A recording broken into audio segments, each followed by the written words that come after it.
Tu sais, moi, les villages relais, je connais ça, je viens d'un village relais. Chapais, c'est un village relais. Héberville, c'est un petit village à peu près de la même grosseur que Chapais. Donc, quelques rues, quelques avenues. Tu sais, quand on rentre dans un village, puis qu'on va dans les recoins, on découvre de l'histoire. Puis là, ce que je trouve le fun de cette saison-ci, c'est qu'avec Alexandre, on va comme voir l'envers, on voit la création du village, ça vient d'où, ça a été fondé par qui. Puis Héberville, ce qui est le fun, c'est qu'ils ont un circuit patrimonial, donc ça nous permet vraiment de revisiter le village, mais avec un œil plus historique.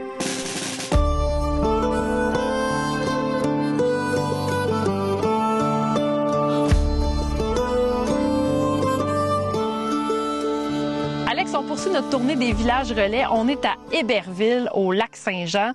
Écoute, ce matin, quand on est arrivé, c'était brumeux. On avait peur qu'il fasse pas beau. Là, on est vraiment gâtés.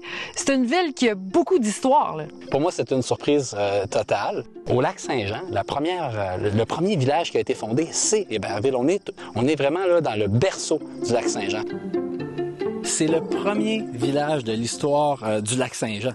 Donc, on est vraiment là au tout début là, de l'histoire locale. Et ça, je savais pas ça. Je suis heureux d'avoir découvert ça. Puis je me suis demandé pourquoi. Et en fouillant, on a découvert qu'en fait, du côté de la vallée du Saint-Laurent, il commençait à manquer de terre. Tu sais, il y avait des familles nombreuses, 9, 10, 20 enfants. Oui, c'est vrai. Ils ne pouvaient pas se séparer toutes ces terres-là. Donc, ils ont ouvert de nouveaux territoires. Et c'est ici, à Héberville, à cause de ces terres fertiles-là qui sont venues s'installer.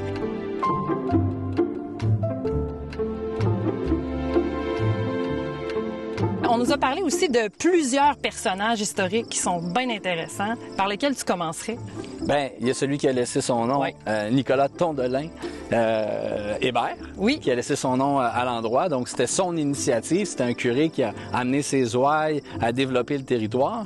Il y a un certain Charles Huot, qui est un peintre qui a fait toutes les fresques dans l'église. Donc, un gars qui a étudié à Paris.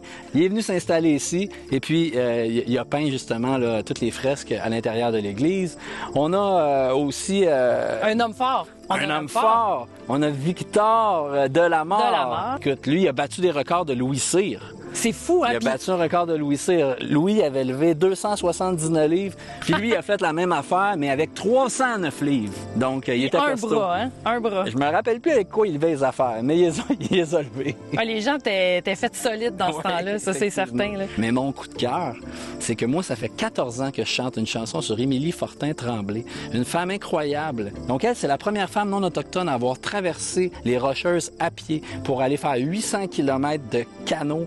Pas de canot, de radeau, imagine-toi donc. De radeau? De radeau. Ils ont coupé des arbres, ils se sont gossés un radeau, 800 km sur la rivière Yukon, avec des rapides. Et puis, écoute, une affaire de fou pour se ramasser au Klondike à chercher de l'or. Et elle est née à Héberville.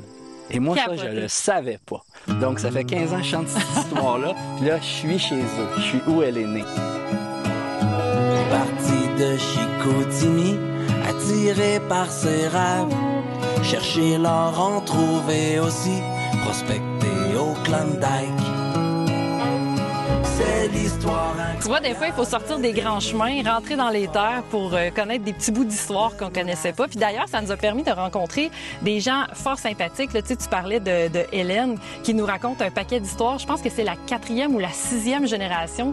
Hélène, elle habite ici depuis toujours. Les gens d'ici sont colorés, sont accueillants. Puis ils ont travaillé très, très fort pendant plusieurs années pour faire un parcours patrimonial en ville. Hélène Girard, qui nous a partagé toutes ces belles histoires-là, marque aussi l'histoire à sa manière.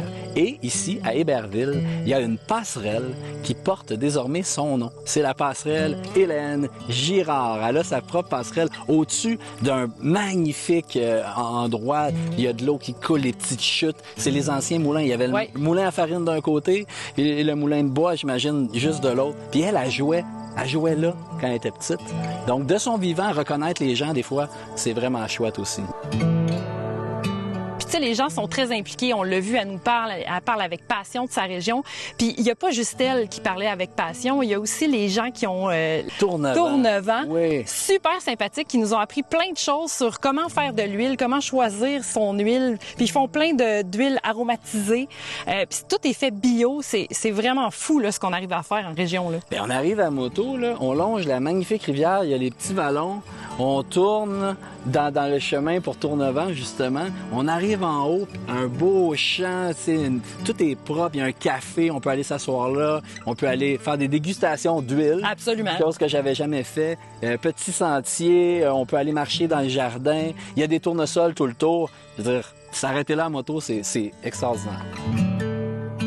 En fait, ce qu'on remarque, c'est que quand on entre dans un village relais, on fait pas juste visiter un endroit, on apprend à connaître les gens. Puis là, de la façon qu'on le fait à deux comme ça, avec toi qui est comme féru d'histoire, c'est vraiment trippant parce que on voit l'envers du décor, on voit où ça a commencé. Puis quand on rencontre les gens, on a l'impression de faire partie du village. C'est certain que de s'asseoir, comme tout à l'heure, parmi les gens en train de jouer au baseball, on a l'impression qu'on est à la balle donnée. À la balle molle? À la balle molle.